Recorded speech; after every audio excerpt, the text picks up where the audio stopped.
नमस्कार विद्यार्थियों, धाकड़ कॉन्सेप्ट आपके लिए बैंकिंग अवेयरनेस की निःशुल्क क्लासेस की सीरीज चला रहा है, जिसमें ये आपकी अगली क्लास है। और इसमें मैंने आपको पिछली क्लास में बताया था कि हम क्या पढ़ने वाले हैं। हम बहुत ही इंपॉर्टेंट और बेसिक सा टॉपिक इसमें पढ़ने वाले हैं, जिसका नाम है कैपिटल मार्केट। और कैपिटल मार्केट के साथ में हम मनी मार्केट की भी स्टडी करेंगे। ये बहुत ही इंपॉर्टेंट टॉपिक है। कई बार आप सुनते होंगे आईपीओ के बारे में, एफपीओ के बारे में, आप सुनते होंगे सेबी के बारे में। आपने कई बार सुना होगा कि सेंसेक्स ऊपर जा रहा है, नीचे जा रहा है, बीएसई, एनएसई, शेयर्स, इक्विटी, इन सारे टर्मिनोलॉजी से रिलेटेड कंफ्यूजन अगर आपका कोई है तो इस वीडियो में क्लियर हो जाएगा। तो इस वीडियो को एंड तक देखिएगा और ज़्यादा से ज़्यादा लोगों को इस वीडियो के बारे में बताइएगा। तो हम शुरू करते हैं। आज का हमारा टॉपिक रहेगा कैपिटल मार्केट से रिलेटेड। सबसे पहले मैं आपको बता दूं कि जब हम बात कर रहे हैं मार्केट के बारे में, मार्केट यानी कि बाजार, और बाजार का मतलब वही होता है जो आप समझते हैं जनरल लैंग्वेज में कि किसी भी चीज की खरीदी बिक्री बाजार में होती है। अब देखिए, अगर कपड़ों की खरीदी बिक्री हो रही है तो कपड़ा बाजार कहलाएगा। अगर किसी और आर्टिकल की खरीदी बिक्री हो रही है तो उससे रिलेटेड बाजार कहलाएगा। कई बाजारों में पशुओं की खरीदी बिक्री होती है तो वहां पर पशु बाजार हम कहते हैं। उसी तरीके से जो कैपिटल मार्केट है वहां पर पूंजी का बाजार है, उसको हिंदी नाम भी यही है। कैपिटल मार्केट का मतलब होता है पूंजी बाजार। और पूंजी बाजार का मतलब क्या है? क्या सर यहाँ पर पूंजी की खरीदी बिक्री होती है क्या? बिल्कुल सही है, पूंजी बाजार में पूंजी का ही लेन देन होता है। लेकिन आप बोलेंगे सर कि पूंजी का कैसे खरीदी बिक्री होगी? तो मैं बताऊं कि जैसे किसी बिजनेसमैन को अपने लिए पैसे की जरूरत है तो मार्केट से खरीदेगा वो। आप कहेंगे सर कि मार्केट से अगर खरीदेगा तो देगा क्या बदले में? जब वो पैसा ही ले रहा है तो पैसे के बदले में क्या पैसा देगा क्या? और ऐसा कैसे हो सकता है? तो मैं आपको बता दूं कि पूंजी बाजार में आप तरह तरह से पैसे की खरीदी कर सकते हैं या पैसे जुटा सकते हैं, अपने बिजनेस की कैपिटल को बढ़ा सकते हैं। उनमें कई सारे तरीके हो सकते हैं, जैसे बॉन्ड्स हो सकते हैं, डिबेंचर्स हो सकते हैं, शेयर्स हो सकते हैं, शेयर्स में भी इक्विटी शेयर्स हो सकते हैं, प्रेफरेंस शेयर्स हो सकते हैं। तो कई सारे तरह के राइट इश्यू, जैसे रिलायंस ने भी हाल ही में निकाला था। तो कई सारी तरीके से आप क्या कर सकते हैं? पूंजी जुटा सकते हैं। अब ये पूंजी बाजार यही काम करता है और इस पूरे पूंजी बाजार को रेगुलेट करने का काम करता है सेबी। तो इतनी सारी थ्योरी आपके लिए स्टार्टिंग इस चैप्टर के लिए बहुत है। बाकी काफ़ी सारी चीज़ें मैं लेकर आया हूं ताकि आपको वो नोट्स में भी रहे और उसकी पीडीएफ भी आपको ग्रुप में और वीडियो के डिस्क्रिप्शन में, लिंक डिस्क्रिप्शन में मिल जाए। तो हमने पूंजी बाजार को थोड़ा और अच्छे से जानते हैं कि इसमें क्या क्या चीजें और शामिल हैं। ठीक है, तो चलिए पूंजी बाजार के बारे में देखते हैं। तो पूंजी बाजार, capital market is a market for securities. Securities कौन कौन सी? डेब्ट हो सकती है, इक्विटी हो सकती है। यानी एक बिजनेसमैन इनको देगा, डेब्ट मतलब डिबेंचर है ना, डिबेंचर है, डिबेंचर मार्केट या उधार वाला मार्केट है, इक्विटी। इनको देने के बदले में उसको क्या मिलेगी? पूंजी मिलेगी। और कस्टमर को क्या मिलेगा? जो इन्वेस्ट कर रहा है उसको क्या मिलेगा? उसको शेयर्स मिलेंगे। तो इस तरीके से लेन देन होगा। Where business enterprises and government also, यानी गवर्नमेंट भी पैसा जुटाती है मार्केट से, पूंजी बाजार से। जैसे मान लीजिए भेल एक कंपनी है, ओएनजीसी एक कंपनी है, एनटीपीसी एक कंपनी है जो सरकारी कंपनी है, स्टेट बैंक ऑफ इंडिया एक सरकारी कंपनी है। सरकार क्या करेगी? उस शेयर को वहां पर बेच देगी और वहां से पब्लिक के थ्रू उसको पैसा मिल जाएगा। तो वो पूंजी जुटाना होता है। तो government and business enterprises both can raise long term funds. ध्यान रखिएगा, मनी मार्केट और कैपिटल मार्केट में जो सबसे मेजर और प्रिंसिपल डिफरेंस है वो शॉर्ट टर्म और लॉन्ग टर्म का ही है। मनी मार्केट आपका शॉर्ट टर्म होता है, कैपिटल मार्केट आपका लॉन्ग टर्म होता है। आप कहेंगे सर शॉर्ट टर्म और लॉन्ग टर्म का थोड़ा और एलैबोरेट करिए। तो लॉन्ग टर्म मार्केट का मतलब होता है कि जिस मार्केट में एक साल से ऊपर के लेन देन भी होते हैं वो होता है लॉन्ग टर्म मार्केट। लेकिन जहां पर केवल एक साल से नीचे के पूंजी के लेन देन होते हैं वो होता है money market. Capital market SEBI regulate करता है, मनी मार्केट आरबीआई रेगुलेट करता है। तो मनी मार्केट के बारे में भी थोड़ा हम जानेंगे, पहले इसके बारे में जान लेते हैं। तो ये लॉन्ग टर्म फंड्स को रेज करने का मार्केट है जहां पर गवर्नमेंट और बिजनेस एंटरप्राइज दोनों कर सकते हैं। Money is provided for period longer than a year, यानी एक साल से ज्यादा के लिए मनी प्रोवाइड की जाती है। It is regulated by SEBI, SEBI के द्वारा ये रेगुलेट किया जाता है। तो अभी आपको समझ में आया। अब आप देखिए, अगर आपके एग्जाम में क्वेश्चन बनता है तो अभी तक जो क्वेश्चन आया है ना वो तो सिर्फ इतना सा आया है कि Who is the regulator of capital market? तो कौन के रेगुलेटर है? सेबी है। जबकि हमने उसके अलावा भी बहुत सारी चीजें जान ली, इवन इतनी थ्योरी समझ ली कि आप इंटरव्यू में भी इस क्वेश्चन का बहुत परफेक्टली आंसर दे सकते हैं। और कई सारे लोग यहीं पर प्रॉब्लम करते हैं, कैपिटल मार्केट समझ ही नहीं आता है। ठीक है, तो आई होप कि आज के दिन के बाद में आपको इसमें प्रॉब्लम नहीं आएगी। सेबी के बारे में भी थोड़ा बात कर लेते हैं। सेबी क्या है? Security and exchange board of India है, यानी कि प्रतिभूति और विनिमय बोर्ड, भारतीय प्रतिभूति और विनिमय बोर्ड है, जिसकी स्थापना कब हुई थी? 1988 में हुई थी। 1988 में तो हुई थी, लेकिन तब इसको पावर्स नहीं दिए गए थे, तब ये जो है स्टैट्यूटरी बॉडी नहीं थी, यानी इसको बाद में एक एक्ट के माध्यम से स्टैट्यूटरी पावर्स दिए गए, इसको हम कहेंगे कि वैधानिक संस्था बना दिया गया। कई बार ये क्वेश्चन भी एसएससी वगैरह में आता रहता है, दूसरे में भी आ सकता है कि ये कौन सी संस्था है, तो वैधानिक संस्था स्टैट्यूटरी है, जिसको 1992 के एक्ट के द्वारा SEBI act 1992, RBI act 1934, banking regulation act 1949, negotiable instrument act 1881, RRB act 1976, ये अलग अलग एक्ट आपके बनाए गए हैं, तो इन एक्ट के बारे में भी क्वेश्चन आ सकता है। ठीक है, और एक्ट के द्वारा इसको स्टैट्यूटरी पावर्स दिए गए। देखिए कुछ संस्थाएं जो होती हैं वो तो कॉन्स्टिट्यूशनल होती हैं, कुछ संस्थाएं क्या होती है? कॉन्स्टिट्यूशनल होती हैं। कॉन्स्टिट्यूशनल का मतलब वो संवैधानिक होती है। इसका क्या मतलब है? इसका मतलब यह है कि उनका संविधान में जिक्र होता है या संविधान के किसी आर्टिकल के तहत उनको बनाया जाता है। जैसे राष्ट्रपति का पद है वो संवैधानिक है, सीएजी का पद है वो संवैधानिक है, एक आर्टिकल बनाया गया, उस आर्टिकल के तहत वो होता है, तो ये तो हो गए संवैधानिक। कुछ संस्थाएं ऐसी होती हैं जो संवैधानिक नहीं होती है, सांविधिक होती है या वैधानिक होती है। सांविधिक उसको क्या बोलते हैं? स्टैट्यूटरी, इसका एग्जैक्ट हिंदी मीनिंग है सांविधिक, तो ये होती है सांविधिक, इसी को हम बोलते हैं स्टैट्यूटरी। सांविधिक संस्थाएं वो होती है जिनका फॉर्मेशन, जिनका कॉन्स्टिट्यूशन किसी एक्ट के माध्यम से होता है, वो संविधान में मेंशन नहीं होता है, जैसे सेबी, जैसे नाबार्ड, इसी तरीके की संस्थाएं हैं जिनका एक एक्ट के माध्यम से गठन होता है, उन्हीं को हम बोलते हैं सांविधिक संस्थाएं।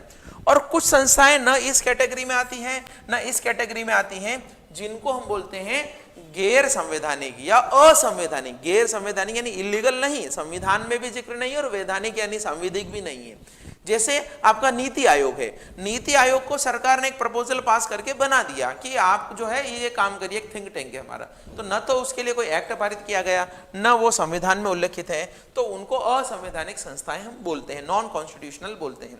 क्लियर है आपको? तो ये 3 तरीके की संविधान संस्थाएं में बना दी। सेबी के बारे में और देख लेते हैं, इससे रिलेटेड क्वेश्चन आते रहते हैं। जैसे ये मुंबई में इसका हेड ऑफिस है, चेयरमैन इसके अजय त्यागी है, और सबसे इंपॉर्टेंट इसके फंक्शंस क्या हैं। तो क्या फंक्शन करता है? देखिए कोई भी मार्केट का रेगुलेटर होगा तो वो क्या काम करेगा? वो मार्केट सही से चले, यही काम करेगा। उस मार्केट में कोई धांधली ना हो, ये काम करेगा। उस मार्केट में जो लोग इन्वॉल्व हैं उनका हित सुरक्षित हो, यही काम करेगा। तो सेम यही काम करता है। जैसे आरबीआई आपके हितों को रक्षा करता है, फेक नोट बारे में जानकारी देता है, कस्टमर के साथ धोखा नहीं हो, कोई बैंक डूब जाए तो आपके पैसा नहीं डूबे, वैसा आरबीआई करता है।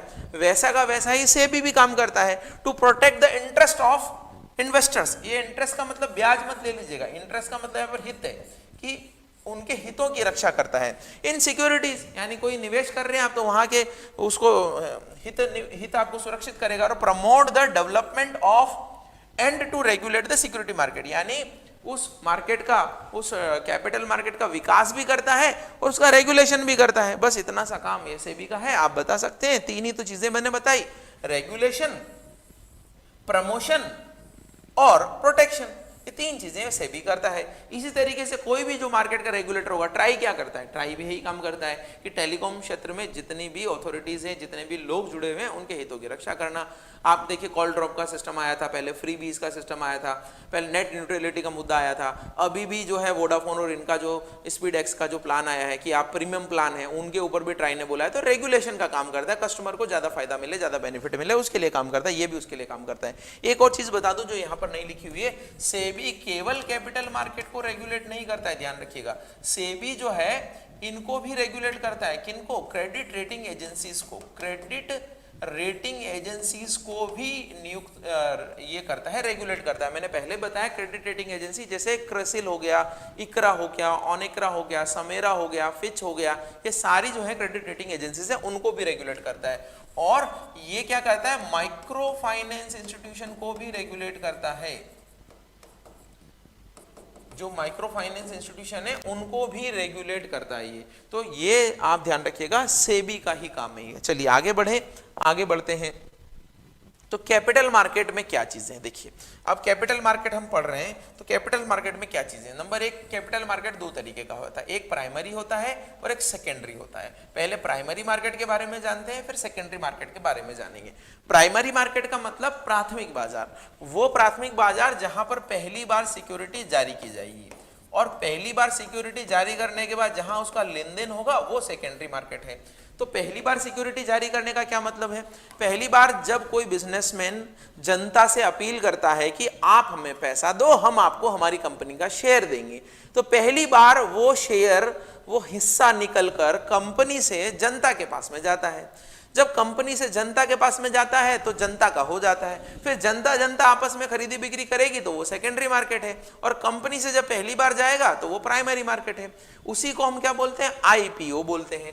आईपीओ जो यहाँ पर टर्म लिखा है ये सारे मैं समझा दूंगा आपको। आईपीओ, आईपीओ का मतलब हम कहते हैं कि ये इनिशियल पब्लिक ऑफर है। क्या है, इनिशियल पब्लिक ऑफर। तो ये इनिशियल पब्लिक ऑफर जो है इसका मतलब ही हम कह रहे हैं कि आईपीओ है। पहली बार कोई कंपनी अपनी कंपनी में हिस्सा कस्टमर को, जनता को प्रोवाइड करती है तो उसी को हम बोलते हैं। जैसे आप ऐसे समझिएगा कि मान लीजिए रिलायंस इंडस्ट्रीज लिमिटेड है, और रिलायंस इंडस्ट्रीज लिमिटेड में मान लेते हैं कि एक बार के लिए 100% हिस्सा मुकेश अंबानी का है, लेकिन वो ये चाहते हैं कि यार मुझे बिजनेस एक्सपांड करना है और मेरे पास पैसा नहीं है, क्यों ना मैं इस 100% में से 8 या 10% हिस्सा मैं किसको दे दूं, पब्लिक को दे दूं। पब्लिक मुझे क्या करेगी, इस 8% हिस्से के बदले में क्या करेगी, मुझे कैपिटल देगी, पूंजी देगी, और उनको हिस्सा मिल जाएगा। तो ये पब्लिक भी हमारी कंपनी में 8% की मालिक हो जाएगी। जब भी मान लीजिए मुझे 200 रुपए का फायदा होगा तो 200 रुपए का 8% में किसको दूंगा, पब्लिक को दूंगा। 200 रुपए का 8% होता है 16 रुपए, तो 16 रुपए पब्लिक में बढ़ जाएंगे। कैसे बढ़ेंगे, जिसके पास जितने शेयर हैं उतने में बढ़ जाएंगे। इसी को हम बोलते हैं कि पब्लिक को डिविडेंड मिला है। क्या बोलते हैं हम, इस लाभ के हिस्से को ही हम बोलते हैं कि पब्लिक को क्या मिला है, डिविडेंड मिला है। डिविडेंड का मतलब होता है लाभांश। तो लाभ का एक अंश जो है पब्लिक को भी मिलेगा, जितना प्रतिशत शेयर उन्होंने खरीदा है। इसी को हम आईपीओ के माध्यम से रेगुलेट करते हैं, आईपीओ के माध्यम से पब्लिक को देते हैं। अगर कोई कंपनी मान लीजिए इसी एग्जाम्पल में कि ये 8% शेयर बेचे, लेकिन 8 के बाद ये बोलते हैं कि भाई हमें 5% शेयर और बेचने हैं, तो 5% शेयर अब आईपीओ नहीं होंगे क्योंकि ये इनिशियल नहीं है, सेकेंड टाइम है, तो इसको हम एफपीओ बोलते हैं। अगली बार एक बार और शेयर पब्लिक को देना, उसको हम बोलते हैं एफपीओ का फुल फॉर्म क्या है, फॉलो ऑन पब्लिक ऑफर। क्या बोलते हैं इसको, फॉलो ऑन पब्लिक ऑफर, तो एफपीओ बोलते हैं। और ये दूसरी टाइम वो कंपनी शेयर कर रही है तो उसको हम बोलते हैं ये। अब देखिए यहां पर क्या है, बॉन्ड्स।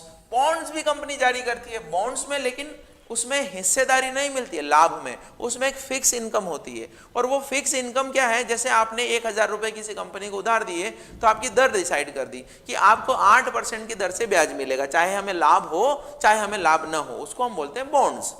वैसे तो बॉन्ड्स और डिबेंचर एक ही कैटेगरी है, लेकिन कई बार जो है सरकार की तरफ से जारी किए जाने वाली, सरकारी कंपनियों की तरफ से जारी किए जाने वालों को हम बॉन्ड बोल देते हैं, और प्राइवेट कंपनियां जारी करती हैं उनको डिबेंचर बोल देते हैं। बस इतना ही फर्क है और कुछ भी फर्क नहीं है, बस इसमें इंटरेस्ट रेट फिक्स होती है। आपको कोई मतलब नहीं है, कंपनी डूबे कुछ ही हो, आपको अपना ब्याज मिलता रहेगा। कंपनी प्रॉफिट कमाए चाहे नहीं कमाए, लेकिन शेयर में तो तभी आपको लाभांश मिलेगा जब कंपनी पैसा कमाएगी। अगर कंपनी पैसा नहीं कमाएगी तो आपने जो शेयर लिए हैं उनकी कीमतें भी डाउन हो सकती हैं। दो तरीके के नुकसान हो सकते हैं, 100 रुपए का शेयर 80 रुपए का हो जाए और 100 रुपए पे आपको कुछ मिले भी ना। जबकि डिबेंचर में क्या होगा, 100 रुपए का डिबेंचर 100 रुपए का ही रहेगा, लेकिन उस पर आपको ब्याज मिलता रहेगा। तो दो तरीके के सिक्योर हो गए, ब्याज भी मिलता रहेगा और 100 रुपए की वैल्यू भी 100 रुपए रहेगी। तो डिबेंचर, तो जो लोग रिस्क नहीं लेना चाहते हैं वो सोचेंगे कि डिबेंचर में इन्वेस्ट करते हैं, जो लोग रिस्क लेना चाहते हैं वो सोचेंगे शेयर में इन्वेस्ट करेंगे। आप भी सोच रहे होंगे सर हम भी बॉन्ड में जाएंगे क्योंकि हमें क्यों रिस्क लें हम। लेकिन आप देखिए बॉन्ड में आपकी इनकम फिक्स होती है, एक पर्टिकुलर रेट से ही मिलेगी, लेकिन जब आप शेयर में इन्वेस्ट करते हैं तो हो सकता है कि आपका प्रॉफिट 4 गुना हो जाए, 100 रुपए का शेयर 200 रुपए का हो जाए, 250 रुपए का हो जाए, ये बॉन्ड में नहीं हो सकता है। इसलिए ये रिस्क का मैटर है। और राइट इशू क्या है, जब कोई कंपनी अपने शेयर इशू करती है तो वो ये बोलती है कि हमारे जो एग्जिस्टिंग शेयर है ना, हमारे जो एग्जिस्टिंग शेयर होल्डर हैं, जिन्होंने पहले शेयर खरीदे थे, हम चूंकि उन्होंने हमें पहले समय के समय, हमारे खराब समय के समय पैसा उन्होंने उधार दिया था हमें, तो हम चाहते हैं कि हम जो नए शेयर इशू करें वो उन्हीं लोगों को पहले पूछें कि भाई आप लेना चाहते हो तो प्रायोरिटी आपकी है, आप नहीं लेना चाहोगे तो फिर हम किसी और को दे देंगे। तो उसी को हम बोलते हैं राइट इशू। राइट इशू का मतलब है कि आपने उनको अधिकार दिया है कि भाई आप डिनाई करो तो हम दूसरों को देंगे, नहीं तो आप ले लो पहले, क्योंकि आप हमारे प्राइम कस्टमर हो। प्राइम कस्टमर क्यों हो? क्योंकि आप ही ने तो हमें सबसे पहले पूंजी दी थी, इसीलिए आपको पूछ रहे। तो रिलायंस ने भी अभी करीब 55,000 करोड़ रुपए जो है राइट इशू से जुटाए हैं, और ये भारत का अब तक का सबसे बड़ा राइट इशू कहलाया है। ठीक है दोस्तों, चलिए आगे बढ़ते हैं, सेकेंडरी मार्केट की बात करते हैं। तो मैंने अभी आपको थोड़ी देर पहले ही बताया कि सेकेंडरी मार्केट क्या होता है। प्राइमरी मार्केट में तो एक बार आपने आईपीओ एफपीओ के थ्रू शेयर डाल दिए, अब ये शेयर किसके थ्रू, किसके पास चले गए? पब्लिक के पास चले गए। अब पब्लिक क्या करेगी इस शेयर को? अगर पब्लिक अपने पास रखेगी तो जो भी प्रॉफिट होगा वो अपने को मिलता रहेगा। लेकिन पब्लिक में कई लोग ऐसे होते हैं जो ट्रेड करते हैं। मान लीजिए एक्स के पास एक शेयर है, वो उसने 150 का खरीदा था, अभी 170 का हो गया। वो सोचता है यार मुझे इतना प्रॉफिट काफी है, मैं इसको बेच देता हूं। तो एक्स इसको किसको बेच देगा? वाई को बेच देगा। अब वाई को कैसे बेचेगा? यही तो प्रॉब्लम है। एक्स ऐसा तो नहीं बोलेगा कि वाई मेरे घर आना और मेरा शेयर ले जाना। अब ऐसा करेगा तो बहुत इशू है, इसीलिए इसको सेबी ने एक प्लेटफॉर्म के रूप में दे दिया है। ये एक मार्केट का रूप दे दिया है जहां पर हजारों एक्स हजारों वाई अपने ट्रांजेक्शन कर सकते हैं। उसी को आप जो है मार्केट बोलते हैं, सेकेंडरी मार्केट। तो ये मार्केट जो सेकेंडरी मार्केट है, ये आपका बीएसई और एनएसई के प्लेटफॉर्म के थ्रू डेवलप होता है या उसके थ्रू होता है, यानी बॉम्बे स्टॉक एक्सचेंज और नेशनल स्टॉक एक्सचेंज, इनके माध्यम से शेयरों का एक्सचेंज होता है। एक व्यक्ति से दूसरे व्यक्ति के पास में आपस में जब उनका रेट फिक्स हो जाती है, सौदा फिक्स हो जाता है, तो शेयरों को खरीद बेच सकते हैं, उसी को हम बोलते हैं। तो सेकेंडरी मार्केट में ट्रेडिंग होती है। एक व्यक्ति को जो फायदा दिखता है तो शेयर बेच देता है, किसी को लाभ दिखता है तो उसको खरीद लेता है, देख लेता है। इस तरीके से आपका चलता रहता है ट्रेडिंग सेकेंडरी मार्केट में। ठीक है ना दोस्तों, यहीं पर लिखा है कि previously issued financial instrument. Financial instrument का मतलब बॉन्ड, डिबेंचर, शेयर, कुछ भी, सच है शेयर्स, बॉन्ड, ये जो है यहाँ पर बॉन्ड लाए जाते हैं, खरीदे जाते हैं और बेचे जाते हैं। अब बात करते हैं कि बीएसई क्या है, एनएसई क्या है। तो मैंने बताया कि सेकेंडरी मार्केट के लिए आपको प्लेटफॉर्म तो चाहिए ना, कैसे खरीदी करेंगे, दो लोगों को कैसे मिलवाएंगे आप, दो लोगों की ऑथेंटिसिटी कैसे डिसाइड होगी। पता लगा कि कल से मैंने फ्रॉड तरीके से आपके घर आके शेयर बेच दिया आपको, तो ऑथेंटिसिटी कैसे डिसाइड होगी, कैसे पता लगेगा कि ये सही व्यक्ति है और वो रेट जो दे रहा है वो सबसे बेस्ट बायर उसको कैसे मिलेगा। तो ऑल ओवर इंडिया आप अपना शेयर बेच सकते हैं इसी प्लेटफॉर्म के माध्यम से, जिसको हम बोलते हैं बीएसई एनएसई। बीएसई का मतलब बॉम्बे स्टॉक एक्सचेंज, 1875 में इसकी स्थापना हुई है, मुंबई इसका हेड ऑफिस है और सबसे पुराना स्टॉक एक्सचेंज है। चेयरमैन इसके विक्रमजीत सेन है। हालांकि यहाँ पर सीईओ भी होते हैं, ध्यान रखिएगा, तो आप कंफ्यूज नहीं होगा, मैं सिर्फ चेयरमैन बता रहा हूँ। चेयरमैन जो है विक्रमजीत सेन है। इंडेक्स, इसका इंडेक्स को सेंसेक्स बोलते हैं, जिसकी 30 कंपनियों पर डिसाइडेड है। कैसे, ध्यान रखिए आप, मैं समझा देता हूँ आपको कैसे। मैं आपको बता रहा हूँ, इसका जो इंडेक्स है, इंडेक्स का मतलब यह है कि शेयर मार्केट उतर रहा है कि चढ़ रहा है, हमें कैसे पता लगेगा? तो हमें सेंसेक्स के माध्यम से पता लगेगा। इस सेंसेक्स को हम बोलते हैं sensitivity index. Sensitivity index, sensitivity index को ही शॉर्ट नाम क्या है, सेंसेक्स है। अब ये क्या करता है, ये 30 कंपनियों के बेसिस पर काम करता है। वो कंपनियां कौन सी होंगी और कैसे काम करेगा, देखिए।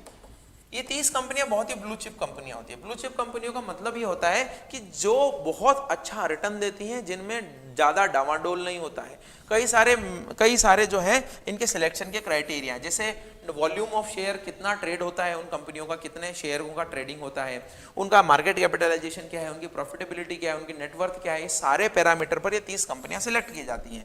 अगर कोई खराब परफॉर्म करती है तो उस 30 कंपनियों से बाहर हो जाती है, नई कंपनी अंदर आ जाती है। अब इन 30 कंपनियों को वेटेज दे दिया जाता है, यानी इस 30 कंपनियों के शेयर में अगर बढ़ोतरी होगी तो सेंसेक्स भी बढ़ेगा, इस 30 कंपनियों के उसमें घटोतरी होगी प्राइस में तो ये सेंसेक्स भी घटेगा। यानी ये 30 कंपनियां हजारों कंपनियों का रिप्रेजेंटेशन करती है कि मार्केट अगर बढ़ रहा है, इसका मतलब पूरा मार्केट बढ़ रहा होगा, क्योंकि ये 30 कंपनियां बढ़ रही हैं तो दूसरे भी बढ़ रही होंगी, ऐसा करके हम बात करते हैं। तो ये 30 कंपनियां, हालांकि इसमें चेंज होता रहता है, लेकिन इस 30 कंपनियों के माध्यम से हमें सेंसेक्स का पता लगता है कि सेंसेक्स बढ़ रहा है कि घट रहा है। ठीक है, अब क्या बात आती है और आपकी, यहाँ पर नेशनल स्टॉक एक्सचेंज भी इसी तरीके का है। और अभी वॉल्यूम के हिसाब से भारत का मतलब विश्व में 10वें नंबर पर, 10 अंडर 10 है ये। 1992 में इसकी स्थापना हुई थी और मुंबई हेडक्वार्टर है। चेयरमैन इसका गिरीश चंद्र जो है चतुर्वेदी जी हैं। इंडेक्स इसका निफ्टी है, ध्यान रखिएगा। ये क्या है, इसका इंडेक्स सेंसेक्स है, इसका इंडेक्स क्या है, निफ्टी है। और कितनी कंपनियां इसमें शामिल है, 50 कंपनियां शामिल है। यानी ये निफ्टी जो है 50 कंपनियों के बेस पर काम करता है। और सेंसेक्स कितनी कंपनियों के बेस पर काम करता है, 30 कंपनियों के बेस पर काम करता है। तो आई होप कि आपको सारा कुछ समझ में आ गया होगा। ये मार्केट है जहां पर सेबी के कंट्रोल में काम होता है। एक व्यक्ति दूसरे व्यक्ति को शेयर बेचता है।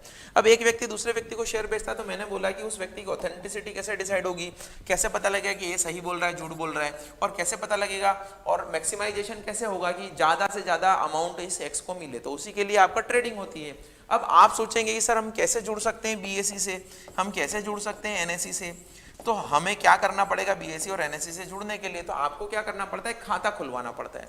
खाता किसके साथ, बीएसई एनएसई के साथ में। अब बीएसई मुंबई में है तो वहां जाकर तो आप खाता खुलाएंगे नहीं, तो आपको ये खाता इनके द्वारा नियुक्त किए गए एजेंट के माध्यम से खुलाना पड़ता है, जिनको हम डीपीज बोलते हैं। वो सेबी से ऑथोराइज्ड होते हैं, उनको क्या बोलते हैं, डीपी। क्या बोलते हैं, डिपोजिटरी पार्टिसिपेंट। डिपोजिटरी पार्टिसिपेंट के माध्यम से ये खाता खुलाना पड़ता है।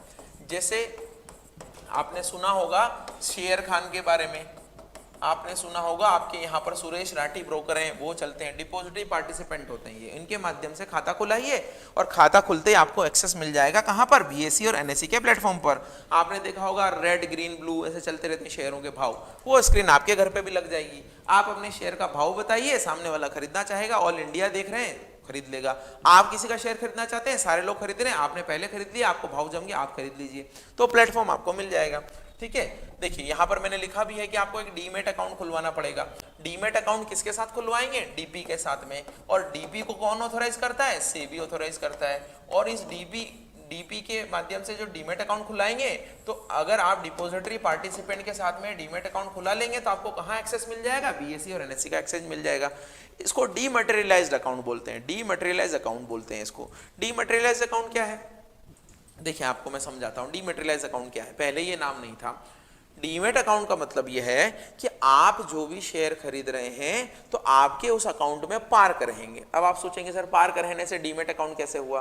पहले क्या होता था कि जब आप किसी कंपनी के शेयर खरीदते थे तो आपके घर पे फिजिकल सर्टिफिकेट आता था कि देखिए आपके ने इस कंपनी के शेयर खरीदे। जब आप बेचना चाहते थे तो वो सर्टिफिकेट वापस आपको भेजना पड़ता था। लेकिन जिस तरीके से आपके अकाउंट में 100 रुपए पड़े रहते हैं, वैसे ही वो इलेक्ट्रॉनिक फॉर्म में अब डीमेट अकाउंट में आपके शेयर पड़े रहेंगे। आपके घर पे नहीं आएगा सर्टिफिकेट, आपके अकाउंट में वो शेयर पार्क कर दिए जाएंगे। आप स्टेटमेंट देखेंगे तो सारे जितनी कंपनियों के शेयर आपने खरीदे रखे वो लिस्ट आ जाएगी। उसमें से अगर आप बेचेंगे तो माइनस होकर कम पड़ जाएंगे। यानी आपके शेयर्स को पार्क करने के लिए एक डिजिटल अकाउंट बना दिया गया, उसी को हम बोलते हैं डीमेट अकाउंट। यानी मटेरियल फॉर्म में आपके शेयर आपके घर पे नहीं आएंगे, डीमटेरियलाइज फॉर्म में आपके उसमें पड़े रहेंगे, उसी को हम बोलते हैं डीमेट अकाउंट। ठीक है, एक बार बैंक में क्वेश्चन आया था कि डीमेट अकाउंट खुलवाने के लिए क्या जरूरी है, अनिवार्य है, तो पैन कार्ड होना जरूरी है डीमेट अकाउंट खुलवाने के लिए। ठीक है दोस्तों, चलिए डीपी का मैंने बता दिया कि डीमेट अकाउंट किसके पास में खुलवाएंगे, डीपी के पार्ट में खुलवाएंगे। शेर खान, सुरेश राठी, ये सारे मैंने आपको बता दिए। ये कहां से लाइसेंस लेते हैं, सेबी से लाइसेंस लेते हैं, सेबी से ऑथोराइज्ड होते हैं। और यही आपको डीपी जो है डीमेट अकाउंट खोल के देते हैं। और डीमेट अकाउंट खोलने के बाद में आपको बीएसई और एनएसई का प्लेटफॉर्म मिल जाता है ट्रेडिंग करने के लिए। क्लियर है, तो सारी चीजें, ये ट्रेडिंग के लिए प्लेटफॉर्म है, ये रेगुलेटर है, ये डीपी इनके द्वारा ऑथोराइज किए गए एजेंट है जो आपको डीमेट अकाउंट खोलने में मदद करते हैं। तो सारे टर्म आपको समझ में आ गए होंगे। अब देखिए ये क्या है भाई साहब, ये एनएसडीएल एनएससीडीएसएल क्या है, तो ये भी एक अलग है कहानी, इसको भी समझा देते हैं। आज के बाद आपको शेयर मार्केट से रिलेटेड कोई लफड़ेबाजी नहीं रहेगी, कोई भी दिक्कत आपको नहीं आएगी। एनएसडीएल का फुल फॉर्म तो कई बार एग्जाम में पूछा भी गया है, national security depository limited. NSDL, national securities depository limited. ये क्या काम करती है, देखिए जब भी आप शेयरों की खरीदी बिक्री करते हैं तो मैंने कहा कि आपके डिजिटल फॉर्म में पड़े रहते हैं। अब वो डिजिटल फॉर्म में जो पड़े रहते हैं तो उसका हिसाब किताब तो करना पड़ेगा ना। आप तो रोज 500 शेयर इधर बेच देते हैं, 500 खरीद लेते हैं, 1000 बेच देते हैं, 2000 खरीद लेते हैं, इसके खरीदते हैं, उस कंपनी के बेच देते हैं, उस कंपनी के बेचते हैं, इस कंपनी के खरीद लेते हैं। तो इतना सारा जो माया जाल पूरे भारत में हजारों लाखों करोड़ों कस्टमर ने फैला रखा है, उसका हिसाब किताब तो रखना पड़ेगा ना साहब। खाता बही तो कहीं मेंटेन करनी पड़ेगी। अगर वो खाता बही मेंटेन नहीं करेंगे तो कैसे ट्रैक करेंगे कि वो शेयर कंपनी ने जब कस्टमर को दिया था सबसे पहली बार आईपीओ के थ्रू, तो वो कहां घूमता फिर रहा है आजकल। तो वो ट्रैकिंग जो है ये खाता बहियों के माध्यम से होती है, यानी एनएसडीएल सिक्योरिटी डिपोजिटरी है। यहीं से आपको पता लगता है कि अब प्रेजेंट में वो चीजें कहां चल रही है। ये बीएसई एनएसई तो सिर्फ मार्केट है ट्रेडिंग करने के लिए, इस ट्रेडिंग के बैक में वो शेयर कहां किसके खाते में किधर जा रहे हैं वही काम एनएसडीएल करता है। ठीक है, तो it's main function is the holding security either in certificate और अनसर्टिफिकेटेड फॉर्म, यानी पहले तो ये सर्टिफिकेटेड फॉर्म में जारी करते थे, अब डीमैटेरियलाइज यानी अनसर्टिफिकेटेड फॉर्म में आपको सर्टिफिकेट नहीं देते हैं, आपके डिजिटली आपके अकाउंट में शेयर कर देते हैं। To enable book entry transfer of security, यानी बुक एंट्री रखता है, खाता बही रखता है कि शेयर किधर किधर ट्रांसफर हो रहे हैं। क्लियर हुआ आपको? तो ये एनएसडीएल काम करता है। 1996 में इसकी स्थापना हुई है, मुंबई में इसका हेड ऑफिस है, जीवी नागेश्वर राव इसके चेयरमैन है। ठीक है, एक बार इसको कंफर्म कर लीजिएगा, मुझे लग रहा है ये बदल तो नहीं गए, कहीं ध्यान से देख लीजिएगा। इसी तरीके से एक सीडीएसएल भी है, ये भी उसकी बहन है, एनएसडीएल की बहन है। इन दोनों के नाम में भी कई बार कंफ्यूजन होता है, एनएसडीएल सीडीएसएल, यहाँ डी बाद में आता है, यहाँ डी पहले आता है, यहाँ डी बाद में आता है। एनएसडीएल का मतलब होता है national security depository limited, CDSL का मतलब होता है सेंट्रल डिपोजिटरी सर्विसेज लिमिटेड। यहाँ पर सिक्योरिटी की बजाय क्या है, सर्विसेज है, ये ध्यान रखिएगा। इसका हेडक्वार्टर मुंबई में है, 1999 में इसकी स्थापना हुई है, उसके बाद में हुई है, पीएस रेड्डी है, असबा। अब ये एक चीज और मैं आपको समझा देता हूं, पहले आप ये समझ लीजिएगा कि यहां तक ये एनएसडीएल और सीडीएसएल का चैप्टर खत्म होता है, सीडीएसएल और एनएसडीएल का चैप्टर खत्म होता है। ये मैं इसलिए लिख के लेके आता हूं कि मैं कहीं भूल ना जाऊं, कि कोई टॉपिक आपको बताना नहीं रह जाए, ओवरऑल होलिस्टिक वे में आपको समझ में आ जाए। तो असबा क्या है साहब, अभी बात करते हैं। पहले आपको मैंने क्या क्या बताया वो मैं आपको समझा देता हूं, कहीं आप भूल ना जाए। मैंने आपको सबसे पहले बताया कि कैपिटल मार्केट, कैपिटल मार्केट में सबसे मेजर कौन है, सेबी, जो उसको रेगुलेट करता है। सेबी ही रेगुलेट करता है कौन आईपीओ जारी करेगा, कौन नियम बनाएगा, एफपीओ क्या होता है, सारी चीजें। फिर सेबी के माध्यम से आप जो है इनके द्वारा जो डीपी हैं, डिपोजिटरी पार्टिसिपेंट हैं, उन डिपोजिटरी पार्टिसिपेंट में आप क्या खोल सकते हैं, डीमेट अकाउंट खोल सकते हैं। वो डीमेट अकाउंट खोल के क्या कर सकते हैं आप, एनएसई और बीएसई के प्लेटफॉर्म पर ट्रेडिंग कर सकते हैं। तो ये सारी चीजें हमने पढ़ ली हैं, एनएसई पढ़ लिया, बीएसई पढ़ लिया, demat, DP, SEBI, capital market, ये सारे पढ़ लिए। लॉन्ग टर्म कैपिटल मार्केट है जहां से फंड रेज होते हैं। अब हम बात करते हैं असबा की। तो देखिए मैंने आपको चैप्टर की शुरुआत में बताया था कि आईपीओ होता है इनिशियल पब्लिक ऑफर। जो इनिशियल पब्लिक ऑफर होता है वो पहली बार बिजनेसमैन के द्वारा अपनी कंपनी का एक निश्चित शेयर कस्टमर को दिया जाता है, उसी को आईपीओ बोलते हैं। पहले क्या सिस्टम होता था कि कंपनी फॉर्म निकालती थी, 100 200 500 रुपए में वो फॉर्म मिलते थे, और जिस कंपनी की वैल्यू ज्यादा होती थी उसके तो फॉर्म ही नहीं मिलते थे, बहुत ब्लैक में फॉर्म मिलते थे। वो फॉर्म भर के जब आप जमा कराते थे, मान लीजिए उस कंपनी ने बहुत वैल्यू उस कंपनी की, जैसे एलआईसी का शेयर आएगा अभी, तो एलआईसी का जब शेयर आएगा, आईपीओ आएगा, उसका तो सब लोग खरीदना चाहेंगे क्योंकि अच्छी कंपनी है। अब मान लीजिए एलआईसी के शेयर तो गवर्नमेंट ने 5000 निकाले, लेकिन अप्लाई करने वाले मान लीजिए 50,000 लोग हो गए। अब 50,000 लोग अप्लाई हो गए तो सोचिए हर एक को तो शेयर मिलेगा नहीं ना, क्योंकि अप्लाई करने वाले तो 50,000 है और शेयर कितने हैं, 5,000 है। तो पहले क्या होता था कि मैन्युअली ये 50,000 लोग अप्लाई करते थे और सब लोग पैसा किसको भेज देते थे, एलआईसी को भेज देते थे। जब एलआईसी को पैसा भेज देते थे तो एलआईसी क्या करती थी, इसके रैशनलाइजेशन करती थी, यानी जिसने जिस अनुपात में शेयर मांगे हैं उसी अनुपात में उसको थोड़े थोड़े दे दिए जाएं। जैसे किसी ने 500 मांगे तो उसको 5 दे दिए, किसी ने 5000 मांगे तो उसको 50 दे दिए, ऐसे करके वो 5000 शेयर को बंटवारा कर देती थी। अब आप सोचेंगे कि सर मैंने जब 500 के लिए अप्लाई किया और मुझे शेयर तो मान लीजिए 50 ही मिले या 5 ही मिले, तो मैंने जब 500 का पैसा दिया लेकिन मुझे शेयर इतने मिले, तो मुझे इसकी मनी बैक तो चाहिए ना, वापस पैसा तो चाहिए।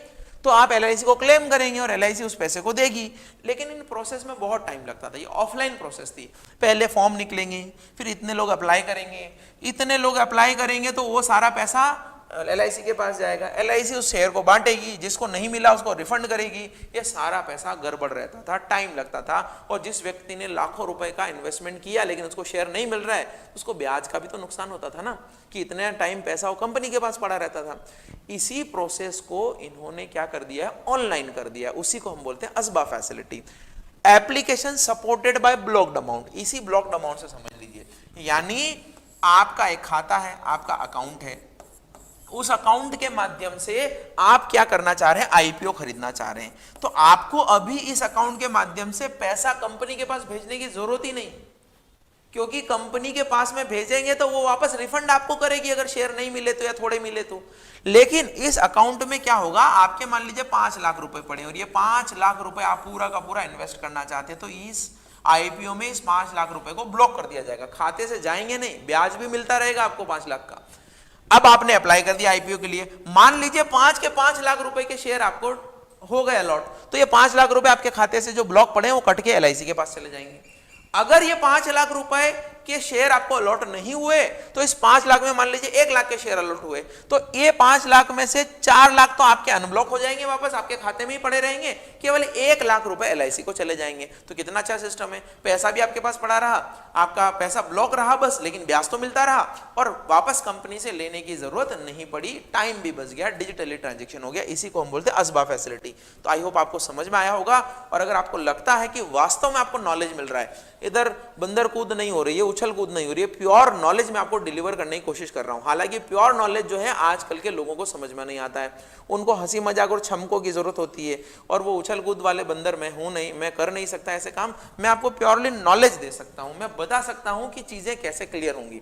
वास्तव में आपको लगता है कि धाकड़ कॉन्सेप्ट की तरफ से अच्छा काम किया जा रहा है, मेहनत की जा रही है, बताया जा रहा है, एक क्वालिटी मैटर डिलीवर किया जा रहा है। जो दूसरे लोग सिर्फ मार्केटिंग करते हैं वहां पर क्वालिटी मैटर कुछ नहीं होता है, बस किसी को भी खड़ा करके वो जो है स्टार्ट हो जाते हैं।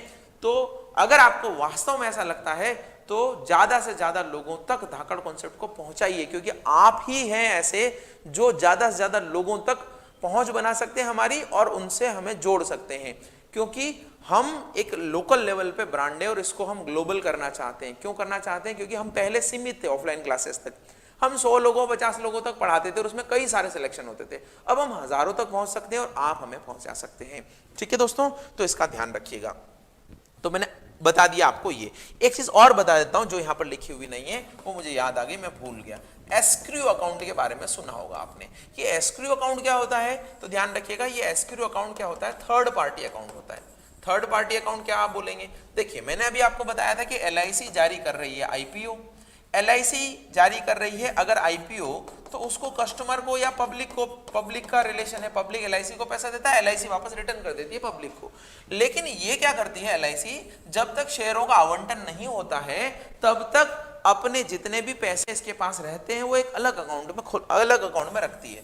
यानी एक तीसरी पार्टी, यानी यहां पर एक एस्क्रू अकाउंट खुलेगी और ये एस्क्रू अकाउंट कोई बैंक मैनेज करेगा। तो जितना भी फंड आता है वो पहले एस्क्रू अकाउंट में पड़ा रहता है। यहां से रिफंड देना है तो भी यहीं से, आना है तो भी यहीं से। जब पूरा प्रोसेस खत्म हो जाता है तो फिर ऐसे एस्क्रू अकाउंट में जो पैसा बच जाता है वो एलआईसी को ट्रांसफर हो जाता है। सेबी इस एस्क्रू अकाउंट पे निगाह भी रखता है। तो ये अलग से पर्टिकुलर आईपीओ के लिए खोला गया अकाउंट होता है, उसको हम एस्क्रू अकाउंट बोलते हैं। तो क्लियर हुआ आपको? यहां तक चलिए क्लियर हो गया। अब आगे बढ़ते हैं मनी मार्केट के बारे में। तो ये वाला देखिए, आज का वीडियो मेरे ख्याल से एक वीडियो काफी है। मैं आपको नेक्स्ट क्लास में मनी मार्केट के बारे में बता दूंगा। अगर हम कम टाइम का ड्यूरेशन का वीडियो बनाएंगे तो कई लोग उसको देखेंगे भी, बोर भी नहीं होंगे। हाँ, हम अगर इस तरीके से आपका वो नहीं कर सकते मनोरंजन उछल कूद करके, तो कम से कम शॉर्ट वीडियो बना सकते हैं ताकि सब लोग इंटरेस्ट से उसको देखें। तो अगली क्लास में मिलेंगे। थैंक यू सो मच दोस्तों।